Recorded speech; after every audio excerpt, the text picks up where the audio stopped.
Hey folks, Dr. Mike Israetel here again. Boring. Last time we covered deloading and how to do it for strength and hypertrophy. This time we're going to do after the deload, how do you build your next hypertrophy plan? Because you just did one, maybe you liked it, maybe it was good. Where do you start? And there are a lot of questions that come up. It can be pretty confusing after you're done deloading and you have to build your next plan. Hopefully you build it during the deload so you have something to start with in your first week. A lot of questions. For example, should I keep the same exercise I did in the last mesocycle or should I switch? Great question. Some nuance there. How many reps should I do, right? What kind of weight should I use? How much load? Do I have to keep progressing linearly in load? Very common question. How many sets do I start with? And so on and so forth. Luckily, we have some rapid, pretty easy answers. So let's get right into things with exercise selection. Easy formula, guideline here for you guys that you can use all the time for hypertrophy exercise selection. Here it is. If the following occurs or is occurring with your exercises, you keep them the same, don't change them. Now you can change them if you want, but you probably shouldn't. Here's the deal. If you are still hitting PRs, meso to meso to meso, like you're doing squats and you hit a squat PR, like for reps, like best set of 10 ever 2 months ago. Last month, you hit another squat set PR, another PR of 10s. Okay. If you tell me, hey, should I change out squats for something? I'll be like, you're getting stronger, right? You're like, yeah, killing it. Like, why take it out? Like, oh, right? Because a lot of times some exercises are strange. You have to find your footing again. You have to rebuild momentum. If the momentum is good, for the love of God, keep going. Unless, okay, your mind-muscle connection is poor or something like that, or your pumps are poor, but they're not. So if your mind-muscle connection is good, you're feeling the target muscle. Like not only are you hitting PRs in the squats, but it's not just PRs for the sake of numbers. Like your quads are being annihilated. You're like, oh my God, my quads are just getting trashed. And you're getting crazy pumps. Another check in the box to keep that exercise, okay? And if you don't have any nagging joint or connective tissue pain or injury or weirdness, for sure keep. If you can check all three boxes, awesome. If you can just check two of those, it's an argument. If you can just check one, you should probably be switching the exercise. If you can check zero, you should for sure be switching the exercise. What would check zero look like? You haven't PR'd in the last mesocycle or two. Great. You have crappy mind-muscle connection, no pumps or poor pumps, and you can barely get sore or anything like that. You just feel like you're wasting time. And you have tons of nagging injuries and joint connective tissue. If you kept doing that exercise, that would be a good diagnosis of insanity, right? And to our next point, you want to replace exercises that score on the other end of that spectrum. If your last meso didn't result in PRs. Now, this is a fungible one because if you're in a fat loss meso, sometimes PRs don't come easily, but especially if your last mesocycle was a muscle gain phase, for sure bad sign. Like if you're not hitting PRs and strength on a muscle gain phase, something's up. And if you're doing the rest of your plan well, and I'm assuming you are, that exercise has staled out on you and it's probably time to switch it out, right? Or the PRs happened, but like we're way lower in the mesos before, and you could be doing a job better with another exercise. Like you typically gained, like you gained 15 pounds in your first meso on the squat, you gained 15 pounds in your second, in your last meso, you gained like technically 2.5 pounds on the squat. Like, you're really gonna like put it in again because technically it was a PR? Maybe not, right? It's come to a pretty close to a halt. Second point, if your mind-muscle connection is just not very impressive, if your pumps are not very impressive relative to how many sets of that exercise you're doing, and the disruptions are not impressive, like you did like 6 sets of squats and you barely got sore and you barely got a pump and you can't be honestly say you felt your quads as much as you used to when you were squatting, it just feels stale, man, you know, it's probably not worth the fatigue you're imposing. You could do a better job with another exercise that's fresher and newer and does all those good things with fewer sets and less load. Much better to do that, much better to switch it. And lastly, and this is a big one, if you have nagging or increasing joint and connective tissue pains, that is not a good thing. And sometimes that can come in with, okay, it's a technique issue. Like you have joint connective tissue pain and then someone comes in or you come in and you're like, okay, I'm sitting back too much in the squat. I need to sit down more. I need to open up my knees more. You solve it technically and then you're good to go. Fine. Don't just change out exercises because you have problems. So if you have problems in an exercise that's kind of hurting you, try to alter the technique. Maybe take a little bit of load off the bar, alter the technique. If that doesn't work, and especially if it's like your elbow's getting worse and worse and worse every time you close grip bench for the last 3 weeks, don't close grip bench in the next meso. Because remember, in hypertrophy training, the specific exercise doesn't matter nearly as much as that the muscle group is targeted. And there's tons of other ways to target your triceps and your chest other than close grip bench. So if it's kind of destroying you incrementally, even if like somehow you could solve the problem with a ton of rehab and a ton of this and a ton of that and accommodations, why bother? Just trade it out and bring it back in later when it's not irritating those joints and connective tissue. So anytime you want to know if you should keep an exercise or replace it, just look at this chart. And if it leans more one way or leans more the other way, that is the correct choice. There's very little ambiguity here, right? And if you're not sure which one you slot into, you're like, I'm kind of a bit of both, then either choice is probably fine, right? Then don't worry about it. Then just go with your gut and be like, I'll keep it in, right? Or I'll trade it out. No big deal either way, right? Next. All right, so we picked our exercises.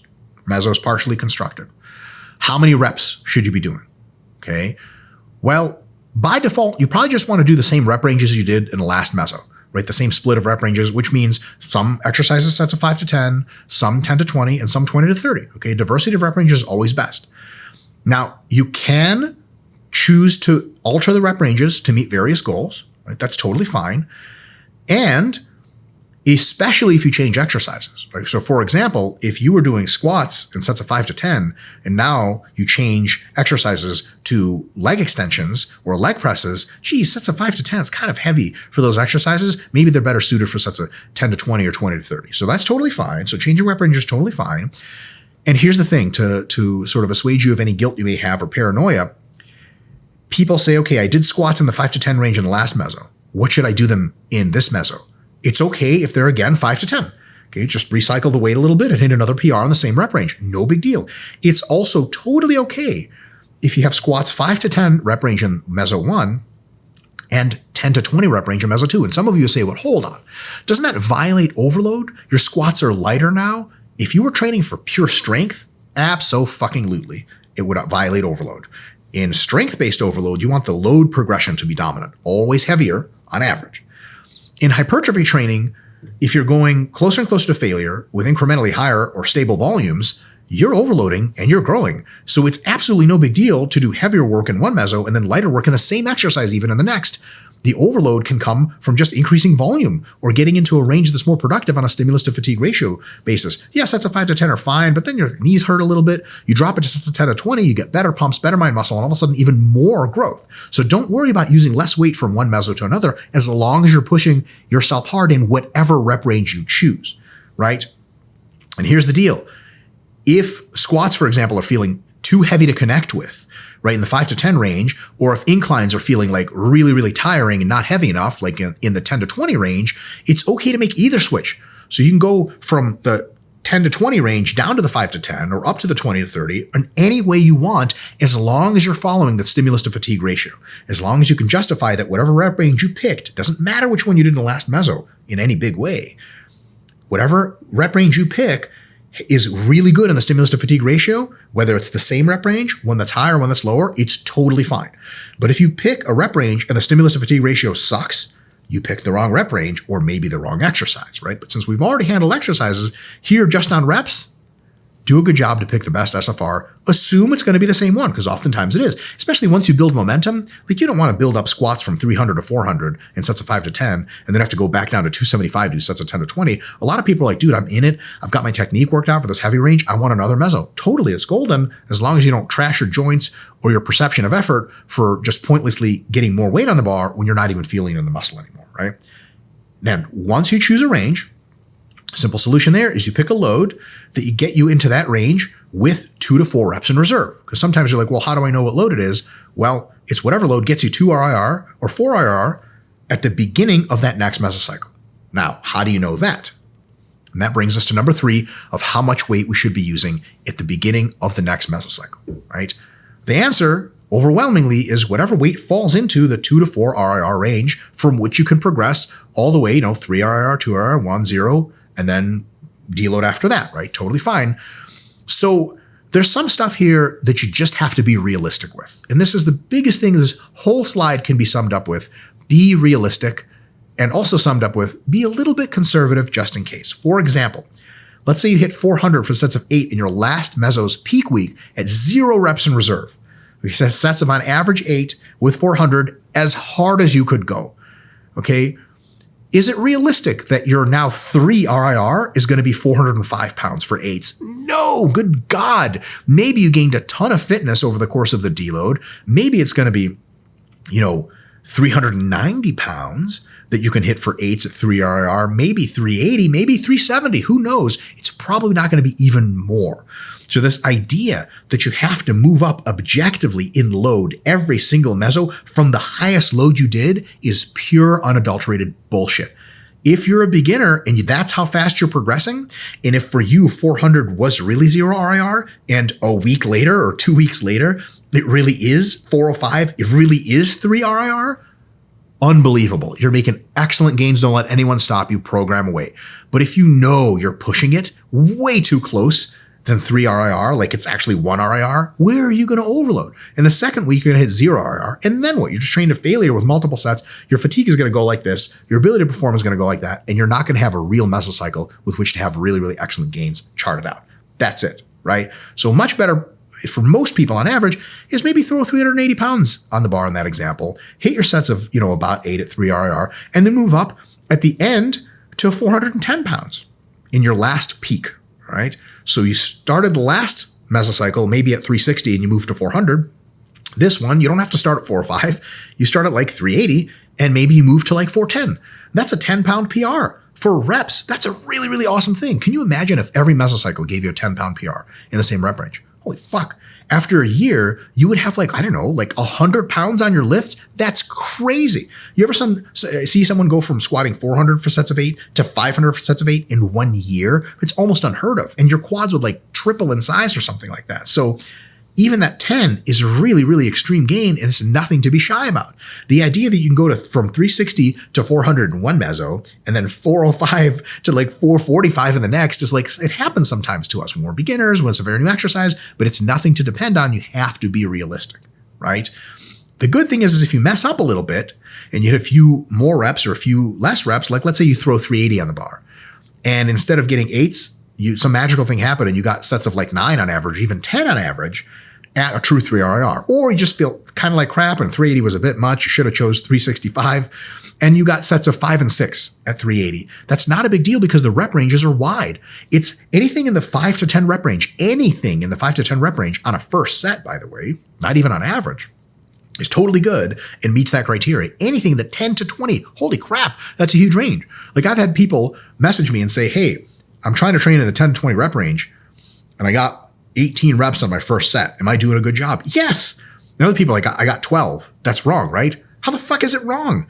10 to 20. Is 12 in 10 to 20? Yes. Then you did a good job. Is this a loading range? It's a proxy for load, not exactly reps. Clearly that load falls into that range. So you're totally good to go. So what I'm saying is don't spend a trillion hours doing Einstein shit on your pen and paper to get your Raffing calculator out to figure out exactly how much weight am I going to use on this next meso. Just ballpark it, and as long as it falls in that rep range and it's really 3 RIR-ish at the first meso week of the next one, you're totally good to go and everything autocorrects anyway, right? It's okay to start with less weight than you ended with, as long as you end at a slightly higher weight or more reps almost every meso. That is the definition of progress. To that end, really, really great quote by Brian Miner, somebody you should be following on Instagram. And so I didn't mean to pedantically, you shouldn't, should be following. Highly recommended, Brian Miner, super, super sharp guy, really, really great coach. He always says overload is a range, not a fixed value. Your body doesn't respond to getting bigger and stronger by squatting 400 1 week and then anything under 401 or 400.99 just doesn't do anything to it. You could squat 400, 400, 400 for weeks on end and never increase the load and get bigger that entire time and stronger that entire time. It would just kind of start to go like this, right? And if you did just 400 and raise the reps, you would get amazing results for a super long time too. So squatting 400 in this last week and then going to 380 in the week after is still effective as long as you go 380, 385 or 390, 400, etc. And you're close to failure that entire time. You're getting awesome results. It doesn't have to be super exact. Next, how many sets do you start with? Because you just finished with a whole crap load of sets, right? All you do is you had a deload, so you detrained a little bit, and you want to use the whole MEV to MRV range. from minimum effective volume all the way up to maximum recoverable, you're going to start at your best estimate of your rough minimum effective volume, right? Now, if you've been doing exercises, if you've taken exercises you did in the last meso and you've brought them over verbatim, like high bar squats, into this next one, your minimum effective volume might not have moved up at all, or it might have moved up by 1 or 2 sets per session.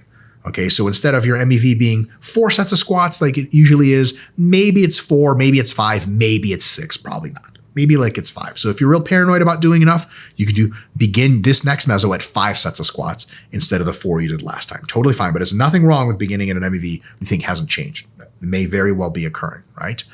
Now, if you haven't done an exercise in a while, use old MEVs that they had before from when you were tracking them, and you should be tracking them, right? So basically, you want to know what minimum effective volumes are for historical exercise you've done. Let's say you haven't done inclines in a long time. So you're going to do barbell inclines for the first time in 3 or 4 mesos. And I tell you the instruction is, okay, you're just MEV, you look up the MEV and you're like, but I didn't do it in the last meso. Who the hell knows what MEV is? Well, you should have all your notes scribbled down, or hopefully in a computer, of like where you've started with inclines before. And you should have noted what your pump and soreness is like, so that when you start inclines, you're not like, I'm going to do 10 sets. Like that's a ridiculous move. But you might do is be like, oh yeah, last time I did inclines was 6 months ago and I started with 4 sets and I noted that it was like kind of a killer pump and like way too much soreness. I'm going to start with 3 next time. Now we're talking. Okay. So that's what you want to do for lifts that haven't occurred in the last meso. At the end of the day, what you want to do is target volumes that in your first week give you a little bit of a pump and a small disruption, weakness, soreness, so on and so forth, right? So what you can actually do is not really know exactly how many sets you're going to do, have a rough target at MEV. In your first week, progressively continue to do sets in any workout. When you had a pretty decent pump and your muscles feel kind of a little bit drained and beat up, stop, right? This is what I do. I come in and I'm doing squats and I'm like, I think it's somewhere between 2 and 4 sets. Now, some mesocycles, I do 2 sets and I'm like, I don't feel anything. I do 3 and I'm like, I'm starting to feel a little something. I do 4 and I'm like, okay, there it is. And then I cut it off. Because remember, we're going to build from there. But sometimes I'm like, okay, 2 to 4. I come in and do 1 set and I'm like, whoa, I kind of have a pump. And I feel pretty drained. And then I do 2 and I'm like, that's it, we're done. Because this is going to be like, if I do 3 or 4, I'm going to be sore for a week and a half. And that's really stupid, right? Because then soreness directly interferes with muscle growth if there's too much of it. And also doesn't let me productively train later in the week and so on and so forth, right? Here's the thing. We increase volume as needed in later weeks anyway. So if you guess a little too easy, no big deal. If you guess a little too much, it can screw you up for the rest of the mesocycle. So play conservative is my recommendation. So here's an example. Last meso, you started with 5 sets of squats in a session and you worked up to 10 before you deloaded. Not a recommendation, just an example in 1 session. This meso, maybe you'll start at 6 sets of squats and like work up to 11 or wherever your MRV is. Remember, you're not targeting 11. You're not like, I have to do 11. It's got to be more. You're just going until you can no longer increase your performance, which is where your MRV is, and then you stop. And then you deload, just like we talked about in the last video, right? Now, an example of an exercise you haven't done, if you haven't done lunges, for example, and this is a pointed example because lunges will mess you up like this. If you haven't done them in many, many mesocycles, the last time you did them, that was the 3rd mesocycle in a row, and you started with 5 sets in the 3rd meso in a row, okay? What you want to do is maybe do like 1 or 2 sets of lunges and really feel out how disrupted your glutes feel and how pumped you are, and ease up. Because a lot of times lunges, you're like looking at it on paper, like I have like lunges, barbell lunges, 115 pounds for sets of 15 to 20. Man, like I can knock these out, no problem, because I just squatted 300 pounds for reps. This is easy. You do 1 set of lunges and your glutes start to cramp and you're like, holy crap, I can barely walk. And then you say to yourself, some stupid little volume demon comes up and he's like, hey, you should do more. Nobody does 1 set. You need to do 4 or 5 because you're a bodybuilder.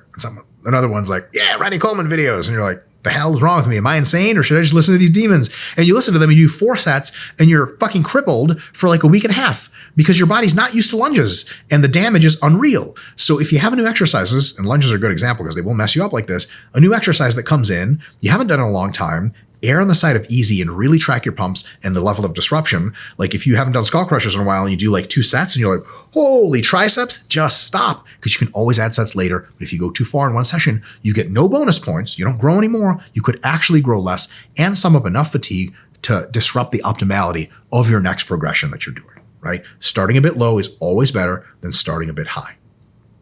So closing remarks. Check this out. We just built our new mesocycle. That's awesome. We have everywhere to start. We already know how to progress, and we're golden, right? Starting conservative in the first week of the meso, I know it sounds like a fucking bitch move. Like, oh yeah, first week are so fragile. Yes, we're going to be tough, but we're going to save the tough for later. Tough is when you choose to increase in the last week, is when you choose to hit PRs in the last week versus take time off or just be like, oh yeah, I'm done. Last week, second to last week, third to last week, that's when you get tough. When you're just entering the field of battle, so to speak, be easy, right? Start with sets and load and reps that are a little bit conservative. You get no bonus points for starting too aggressively and downsides, right? Next tip is overload is not a linear process. It's okay to take one step backward, to take 2 steps forward. That's better than taking 1 step forward and then 1 step backward again. Okay, so after you've squatted 405 pounds for the first time in your life, it does not mean that anything shy of 405 is just not going to get you jacked or strong anymore. That's total BS. Things taken close to failure, even 100 pounds for you, taken close to failure in a set of 30 will grow muscle. So as long as you're within 3 and 0 RIR, and as long as you're within between minimum effective and maximum recoverable volume, the progression should take care of itself over time. Nothing to worry about unless you're really slacking off. So unless you really think you're slacking off, don't overburden yourself with this linearity of progression. Progressions for more advanced people is going to look like this, okay? Not just one straight giant line into the moon. And here's the thing. If you've gained adaptations meso to meso to meso, which is how they happen and reveal themselves, because you gain adaptations and fatigue over the meso, but then after deload, you drop the fatigue and you just get to see how much rep strength you've gained. If you're training correctly, you're going to be increasing your performance, and that's going to automatically ramp up all of your stuff anyway. And here's the deal. If you plan on hitting like 380 for sets of 8, and you get to 380 and you're squatting it, you hit one set of 8 and you rack it, and someone's like, was that RIR 3? And you're like, dude, that was like RIR 8. I'm a fucking god. You can always do more. Even in that session, you can put more weight up. You can go to 390, right? Or you can do 10s. Or you can be easy on that session and go to 400 next time instead of 380, or do some combination of rep and load increases. It's always easy to go up as long as you're honest with yourself. What you don't want to do is go up too soon so that you have to backtrack. Because when you backtrack, you're definitely not gaining. But when you're a little bit conservative, you're still gaining, and you can always increase the pace of gains by doing more. Folks, let me know if you have questions in the comments, and hopefully some of you other folks can read them and answer them. And if you can't answer them, I'll try to answer them with later videos. See you next time for some of those.